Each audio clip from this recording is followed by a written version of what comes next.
আজকে অ্যাকচুয়ালি আমি যাচ্ছি মিরপুর 10-এ। মিরপুর 10-এ যাওয়ার কারণ হচ্ছে যে আমার বাইকে ইঞ্জিন অয়েলটা চেঞ্জ করব।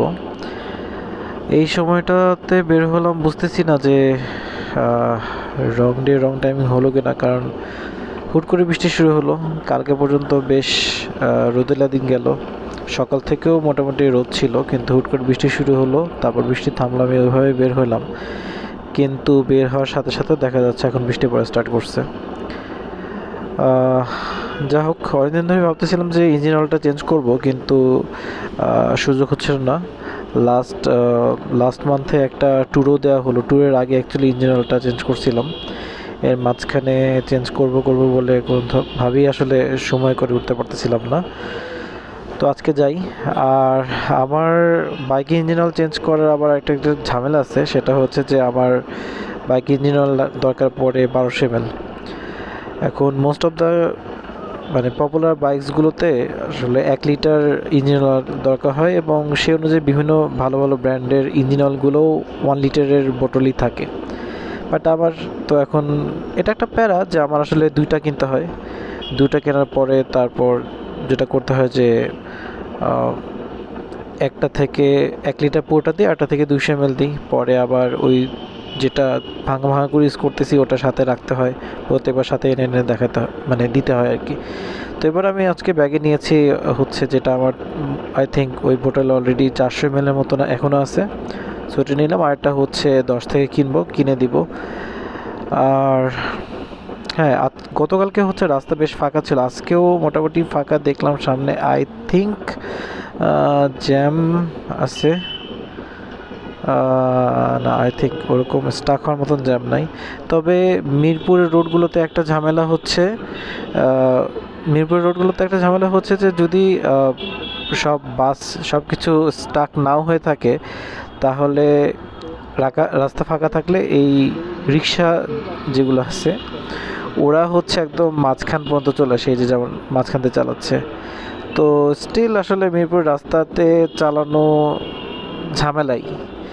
অন্যান্য রাস্তাগুলোর থেকে আমি দেখছি যে এই মিরপুর রাস্তাগুলোতে রিক্সাওয়ালারা একদম মাঝে সে চালানো শুরু করে, হুটহাট এদিকে ওদিক থেকে। এই যে দেখতেছি যে বাম সাইড থেকে একটা চলে আসতেছে, এটা আবার মাঝখানে চলে আসছে। সো যেটা বলতেছিলাম আর কি, একদম ডিরেক্ট প্রুফ হয়ে গেল।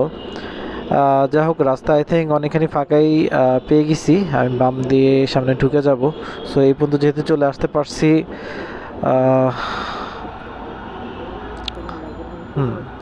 আলহামদুলিল্লাহ কোনো জ্যাম পেলাম না। বাট এই রাস্তাটা এত বাজে লাগে, এইদিকে সব একদম ময়লা আবর্জনা দিয়ে ভরা, খুবই খারাপ একটা রাস্তা। যাই হোক, এখানে আমি আর কথা না বলে আমি সামনে যাই, ইঞ্জিন অয়েল নেই, চেঞ্জ করে দেন অয়েল টক।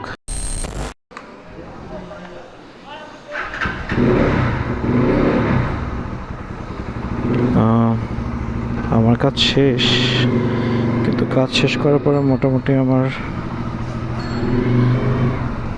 আগে বের হই।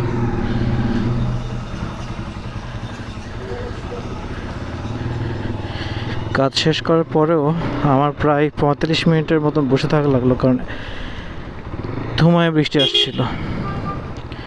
এই বৃষ্টির মধ্যে বের হওয়াটা টাফ ছিল। এই যে এদিকে অনেকখানি পানি জমে গেছে অলরেডি।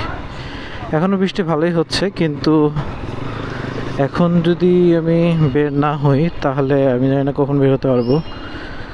বের হওয়ার আগ দিয়ে আমার উচিত ছিল রেইনকোটটা সাথে নেওয়া, বৃষ্টি পড়তেছে এরকম অবস্থা দেখে, কিন্তু এটা না নিয়ে অনেক ভুল কাজ করছি। ও মাই, করার কিছু নয়, এর মধ্যেই যেতে হবে, এমনি যেতে হবে। ওইদিকে তো হায় হায় পুরা ভরে গেছে। একটু বৃষ্টিতে যদি আমাদের রাস্তাঘাটগুলো এই অবস্থা হয় তাহলে আর কি। এটা তো মোটামুটি একটা মেইন রোড, অলিগুলির মধ্যে যেগুলো অতটা ডেভেলপড হয় না, এরকম জায়গায় যদি হতো সেটা অন্য কথা হইতো। বাট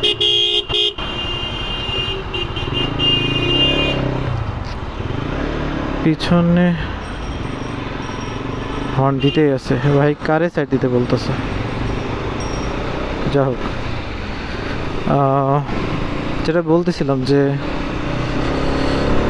বের হতে পারতাম অনেক আগেই, কিন্তু হতে পারলাম না। এখন বৃষ্টি টুকটাক করে পড়তেছে, বিকালে আবার বের হতে হবে আমার গাজীপুরের উদ্দেশ্যে। তো এখন বাসায় যাব, বাসায় যাওয়ার আগে আমার কোনো একটা সুপার শপে থামতে হবে, দেন বাসায় যে লাঞ্চ করে বের হতে হবে। অলরেডি 3টা বেজে গেছে, 3টা 20 বাজে। সো আমি মানে প্ল্যান করছিলাম এভাবে যে মোটামুটি 3টার মধ্যে আমি সব কাজ শেষ করে বাসায় চলে যাব হয়তো, কিন্তু মাঝখানে প্রিপারেশনটা প্রপার ছিল না। যাক, এখন যেটা চলতেছে আমার গা ভেস্তেছে, বাট ফাইন। তবে এর মাঝখানে আমি একটা রিস্ক নিয়েছি, সেটা হচ্ছে যে বৃষ্টি হচ্ছে, এর মধ্যেও রেকর্ডিং করতেছি। আই হোপ এতে কোনো প্রবলেম হবে না। প্রবলেম হলে পরে দেখা যাবে। আচ্ছা, অলরেডি হচ্ছে 10-এর সিগন্যালে চলে আসছে। আমি বাম দিয়ে না যাই, বাম দিয়ে আমি জানি কোনো গর্ত নাই এই জায়গাটাতে, কিন্তু পানি জমছে বেশি বাম সাইডটাতে। কি অবস্থা! ও পা রাখলে তো পাটা, আমার জুতাটা শেষ। যাই, আল্লাহ ভরসা, আল্লাহ ভরসা, আল্লাহ ভরসা। কি যে একটা অবস্থা! আল্লাহ, ও নো নো নো নো, জুতো ভিজে গেছে অলরেডি। এই হচ্ছে ঢেউগুলো দেখে কক্সবাজারের কথা মনে হয়ে গেল।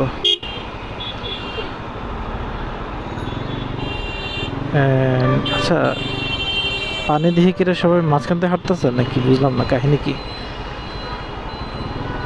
হ্যাঁ, কি ওইদিকে তো, ও মাই, ওইদিকে তো আরো খারাপ অবস্থা। কিছু বাইক রাখা আছে, বাইকের অনেকখানি তো অলরেডি তাহে কি যাচ্ছে নাকি লেন্স কাভার হয়ে গেছে, সেটা এবার পা রাখতে হচ্ছে। No,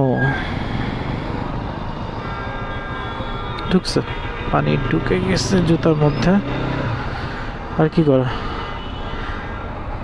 sheet.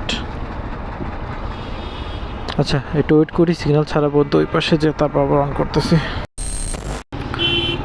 তখন যে বলতেছিলাম যে আমার প্ল্যানিংটা প্রপার ছিল না, রেইনকোট সাথে নাই। এর মধ্যে আরেকটা জিনিস মনে হলো যে আমার উচিত ছিল স্যান্ডেল পরে আসার। স্যান্ডেল পরে আসলে আমার এই জুতার মধ্যে পানিটা ঢুকতো না। বৃষ্টি ফর্চুনেটলি বেশ কমে গেছে, গাটা এখন ভিজতেছে না। কারণ আমি একটা জিনিস চিন্তা করতেছিলাম যে কোনো একটা সুপার শপে যদি আমি যাই, এই ভেজা গা নিয়ে ঢোকাটা কেমন একটা বিষয়। বাট গাটা আলহামদুলিল্লাহ অত ভেজা নাই।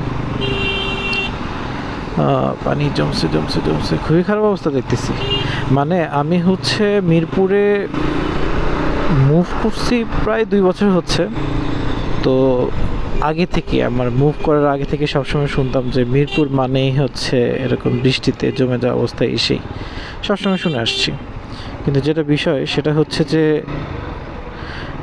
আমি যেই রোডে উঠছি সেই রোডে আসলে মানে আলহামদুলিল্লাহ পানি কখনো এভাবে জমে নেই। মানে প্রচুর বৃষ্টি হইলেও পানিটা জমে নাই, কখনোই না।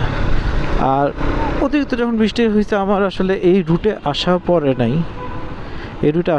আমার সবসময় অফিসে গেছি বনানীতে, অ্যান্ড বাসায় আসছি। সো এই দৃশ্য আমার চোখে পড়ে নেই, আমি মানে ফেসবুকে নিউজেই দেখছি। আজকে এদিকে এসে দেখলাম যে আসলে তো অবস্থা ভালোই খারাপ, এই রোডগুলো ভালোই খারাপ অবস্থা। আচ্ছা, আর হচ্ছে লাস্টে যে 2টা ভিডিও পোস্ট করলাম, এই 2টা থেকে হচ্ছে আমি কয়েকটা বিষয় খেয়াল করলাম। ফার্স্ট থিং যে আমার ক্যামেরার অ্যাঙ্গেলটা, তো ফার্স্ট ভিডিওতে camera angle was good, because ওটা আমার এই হ্যান্ডেলবার সহ নিচেও একটু আসছে, মানে এই অংশটুকু নিচে, সো দেখতে ভালো লাগতেছিল। আর সেকেন্ড ভিডিওতে আমার হচ্ছে মাউন্ট একটু উঁচুতে ছিল, সো আমার শুধুমাত্র হ্যান্ডেলবার থেকে উপরে আসতেছিল। এদিকে ফুটেজটা বেশি ছিল, এদিক যেহেতু সুপার ভিউ দেওয়াতে ফুটেজটা এমনিতে বেশি আসবে, বাট এই ককপিটটা একটু বেশি আসলে সুন্দর লাগে। সো এইটা আজকে ট্রাই করছি, আমি জানি না আবার এদিক ওদিক হয়ে গেল কি না ঠিক রাখার। আর সেকেন্ড থিং হচ্ছে যে আমি যখন আসলে এটা আমি ফার্স্ট ভিডিওতে বলতেছিলাম যে কথা বলতে গেলে একটা মানে ওভার কনসিয়াস মাইন্ডে কথাবার্তা বলতেছি, সো আমি অনেক কথা বলতে আটকে যাচ্ছি। অ্যান্ড সেকেন্ড ভিডিওতে এইটা আসলে আরও ভালো মতো ভিজিবল। সেকেন্ড ভিডিও আমি ইচ্ছা করেই এডিট করিনি, আমি যা ছিল আমি তাই হচ্ছে দিয়ে দিছি, ইচ্ছা করেই দিছি, so that I can learn. ইনশাল্লাহ আমি যদি এরকম ভিডিও করতে থাকি অবভিয়াসলি মানে আই উইল রিওয়াচ করলে তখন আমি আমার ইমপ্রুভমেন্টটা বুঝতে পারবো। আমি যদি কেটে দিতাম তাহলে ওই ভুলগুলো হয়তো বা এতটা ভিজিবল থাকতো না। ভুলগুলো বলতে কি যে আমি একটা কথা বা একটা পার্টিকুলার ওয়ার্ড অনেক বেশি ইউজ করতেছি, যেখানে আসলে আমি ডিফারেন্ট ওয়ার্ডস বা হয়তো টু সাম এক্সটেন্ট ওই ওয়ার্ডটা অ্যাপ্রোপ্রিয়েটও না, বাট আমি কথাটা অনেক বেশি ইউজ করতেছি। লাইক লাস্ট ভিডিওতে আমি দেখতেছিলাম যে কিছুদিন পর পরে আমি বিভিন্ন কথা বলতে আমি অর্গানাইজ কথাটা ইউজ করতেছিলাম, বাট তো এরকম কিছু বিষয় দিয়ে আছে। তারপর হচ্ছে যে ওয়ার্ডটা আমি বলতে যাচ্ছি মানে আমার মাথায় আমি যেভাবে কোনো একটা সিচুয়েশন বা কোনো একটা কিছু যেভাবে এক্সপ্লেন করার ট্রাই করতেছি আমার মুখে ওই ওয়ার্ড আসতেছে না, কাইন্ড অফ ব্ল্যাঙ্ক হয়ে যাচ্ছে। মানে শুধুমাত্র লাস্ট ভিডিওতে এরকম একটা পয়েন্ট ছিল যেখানে আমি আসলে ওয়ার্ড খুঁজে না পাওয়ার জন্য মানে লিটারেলি দেওয়ার লাইক 10 সেকেন্ডস যে আমি ওয়ার্ড খুঁজতেছিলাম যে এটা আমি কী বলবো, অ্যান্ড ওই অংশটুকু আমি শুধুমাত্র কেটে দিছি। যে মানে আমি নিজে বলছিলাম যে সিরিয়াসলি আমি এটা ভুলে গেলাম, পরে ভাল লাগছে, এই কথাতে আমি শেষ করছি। তো হ্যাঁ, ছোটোখাটো কিছু বিষয় ছিল ইমপ্রুভমেন্ট পয়েন্টস, যেগুলো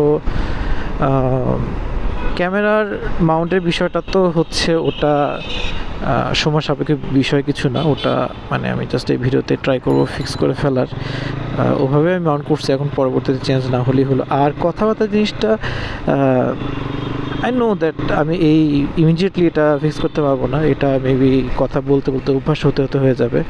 আচ্ছা, এখানে স্বপ্ন আছে, আমি স্বপ্নতে যাই। কার পার্কিং, ভ্যান গাড়ি, হকার বসা নিষেধ। আচ্ছা, আমি এখানে সুন্দর করে পার্ক করি, বাইক আছে বাইকের পাশে। এটা ক্যামেরা নিয়ে ঢোকাটা ঠিক হবে কিনা বুঝতেছি না। I should not as well. আচ্ছা, আমি হচ্ছে কেনাকাটা করে তবে I'll get back. সো আমার মোটামুটি কেনাকাটা ডান সব কিছু, অ্যান্ড তাড়াতাড়ি করে এখন বাসে যেতে হবে।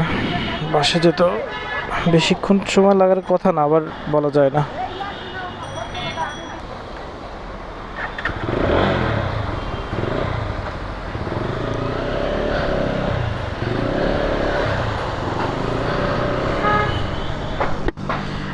গাজীপুর যেখানে যাচ্ছি কিছু কাজে, তার সাথে হচ্ছে আমার মানে আপুর বাসায় যাচ্ছি। আপুর বাসা বলতে আমার ওয়াইফের বড় বোনের বাসা।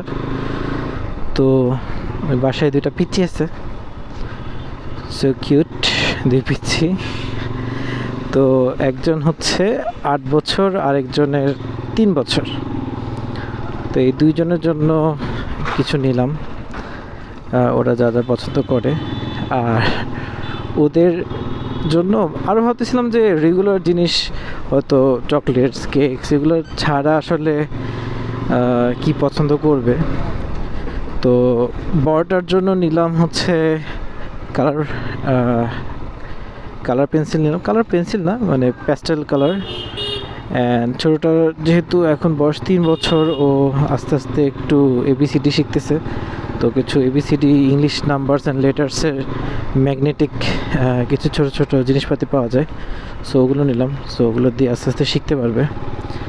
আর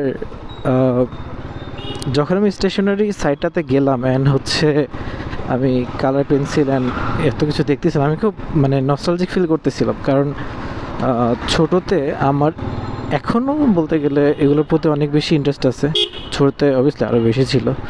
অ্যান্ড স্পেশালি কালার্সের ওপরে, কালার পেন্সিল, প্যাস্টেল কালার্স, এই সেই এগুলোর প্রতি, ওয়াটার কালার, অয়েল কালার, মানে ব্যাপক রকমের হচ্ছে ফ্যাসিনেশন ছিল আমার। আনফর্চুনেটলি সবসময় আব্বু কিনে দিত না, কারণ মানে ছোটো থাকতে যখন জিদ করতাম তখন এটাই হয়তো বা চিন্তা করতো যে নষ্ট করবো। সো সবসময় কিনে দিত না, বাট হ্যাঁ কিনে দিছে না অনেক, আমি ইউজ করছি অনেক, আমি নষ্টও করছি অনেক। আর ওয়াটার কালার থেকে মনে হলো যে আমি আমার লাইফের ফার্স্ট ওয়াটার কালার পাই 2001 সালে, যখন হচ্ছে আমি তখন কেজিতে পড়ি। তো ওই সময় আমাদের হচ্ছে সম্ভবত শুরুর দিকে, বছরের শুরুর দিকে একটা পিকনিক ছিল। পিকনিকে হচ্ছে একটা না না না না পিকনিকে না, পিকনিকের জিনিসটা ডিফারেন্ট। এটা হচ্ছে হ্যান্ড রাইটিং কম্পিটিশন ছিল। সো যেহেতু ওই সময়টাতে আমার নিজে কোনো সে ছিল না, আম্মু যেগুলোতে হচ্ছে আমার নাম লিখে দিত সেগুলোতেই দিতাম। সো ওই হ্যান্ড রাইটিং কম্পিটিশনে হচ্ছে আমার নাম আম্মু লেখায় দেয়। তো সেখানে হচ্ছে আমার সত্যি কথা বলতে কোনো ক্যাটাগরি মনে নেই, কার মধ্যে ছিল, কয়জন ছিল না ছিল, কিছু মনে নেই। বা যেটা মনে আছে আমি মোস্ট প্রবাবলি সেকেন্ড হয়েছিলাম আর থার্ড হয়েছিলাম, এরকম কিছু একটা। এবং ওটার রিওয়ার্ড হিসাবে আমাকে হচ্ছে দিয়েছিল water colour. I are so happy ওটা পেয়ে। পরে হচ্ছে আমি কিনছিলাম বেশ কয়েকবার। আর ওয়াটার কালার তো হচ্ছে যে কোনো ধরনের পেজে করা যায় না আসলে, মানে ভালো মতো হয় না। সো ওটার জন্য আবার আমার অ্যাকচুয়ালি ওই যেই ধরনের পেপারে ওয়াটার কালারটা করতে হবে এক্স্যাক্ট মানে নট আর্ট পেপার, এটা আর্টটা কী যেন নাম ছিল, যেটাতে হচ্ছে পানিগুলো মানে বসতো কিন্তু হচ্ছে মানে পুরো কাগজ ভিজে যেত না। আমার এক্স্যাক্ট মনে হচ্ছে না। আর্ট পেপার আমার যত মনে আছে যে আর্ট পেপারে ওয়াটার কালার করতে গেলে সেটা হচ্ছে মোস্টলি একটু মানে একটু স্লিপারি ছিল এটা, বাট ওখানেও করা যেত আমার যত মনে, এক্স্যাক্ট মনে পড়তেছে না আমার, মনেও না লাস্ট কবে ওয়াটার কালার আমি হাতে নিয়েছি। মিনিমাম 15 বছর 17 বছর আগে, তারও বেশি, কম বলতেছি, তারও বেশি আগে নিয়েছি, এতদিন মনে নেই। But yeah nostalgia. আচ্ছা, আমি এই রোড দিয়ে ঢুকছি, জ্যাম খাইতেছি, আর কথা বলে লাভ নাই, আমি অলরেডি লেট। মাঝখানে আমার ওয়াইফ ফোন দিছিল, আমি ওটা ধরতে পারিনি, কল ব্যাকও করতে পারি নাই। সো আমি বাসার দিকে তাড়াতাড়ি আগাই, and bye bye for today.